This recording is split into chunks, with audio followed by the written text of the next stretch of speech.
नमस्कार, आप देख रहे हैं पंजाब केसरी। मैं हूं आपके साथ प्राची। केंद्रीय गृह मंत्री अमित शाह ने हाल ही में कश्मीर के मुद्दे पर संसद में पूर्व प्रधानमंत्री जवाहरलाल नेहरू पर निशाना साधा था। इस दौरान उन्होंने कहा था कि कश्मीर मुद्दे से निपटने में जवाहरलाल नेहरू की गलती थी। अपने इस बयान के बाद अमित शाह कांग्रेस के निशाने पर आ गए हैं। कांग्रेस सांसद अधीर रंजन चौधरी ने तंज कसते हुए कहा कि नेहरू अमित शाह की तरह ज्ञानी नहीं थे। संसद के शीतकालीन सत्र में भाग लेने पहुंचे कांग्रेसी नेता ने अमित शाह से पीओके को लेकर सवाल किए। अधीर रंजन चौधरी ने कहा, शायद पूर्व प्रधानमंत्री जवाहरलाल नेहरू गृह मंत्री अमित शाह जितने जानकार नहीं थे। मैं अमित शाह से पूछना चाहता हूं, चूंकि आप जो भी करते हैं वो सही है, तो आप पीओके कब वापस ला रहे हैं? कांग्रेस सांसद ने यह भी कहा कि अमित शाह जी को गौर से अध्ययन करना जरूरी है। उस स्थिति में युद्ध विराम जरूरी था। ये हमारी फौज का फैसला था। हो सकता है कि अमित शाह के जैसे उतने ज्ञानी जवाहरलाल नेहरू ना हो। उन्होंने कहा कि मुझे अमित शाह जी से बस यही कहना है कि सब गलत किया है। आप तो सही कर रहे हैं, तो मेरा सवाल है कि पीओके को कब वापस लाएंगे? आगे सुनिए और उन्होंने क्या कुछ कहा। के बारे में अमित शाह जी को और गौर से अध्ययन करना जरूरी है। उस समय की जो स्थिति थी, वो स्थिति में युद्ध विराम करना ये हमारे फौजी की यह फैसला थी। हो सकता अमित शाह जैसे उतना ज्ञानी पंडित जवाहरलाल नेहरू नहीं रहा करते, लेकिन मुझे अमित शाह जी से बस ये कहना है, सब गलती किए।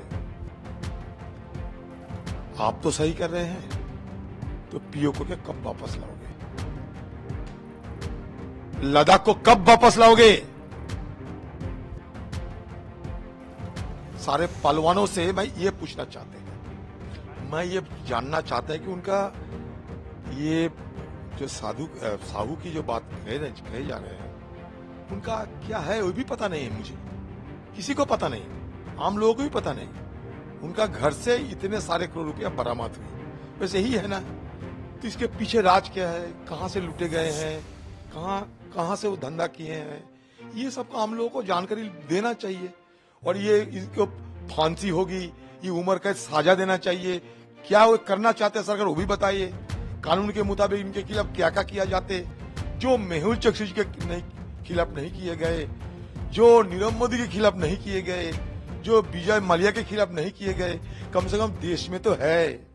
वो तो भागे। ये तो 100 करोड़ 200 करोड़ हो सकते इनके जेब में और इनके सारे दफ्तर में। वो तो हजारों करोड़ पैसा चोरी करके भागे।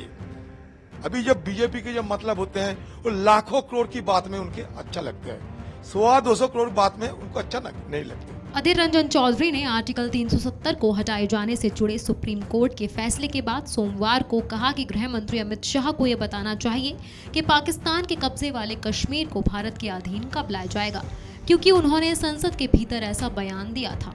उन्होंने ये भी कहा कि सरकार को जम्मू कश्मीर में जल्द से जल्द चुनाव की घोषणा करनी चाहिए और उसको पूर्ण राज्य का दर्जा बहाल करना चाहिए। आपको ये भी बता दें कि अमित शाह ने सोमवार को कहा था कि आतंकवाद से मुक्त नए और विकसित कश्मीर के निर्माण की शुरुआत प्रधानमंत्री नरेंद्र मोदी के नेतृत्व में हुई है।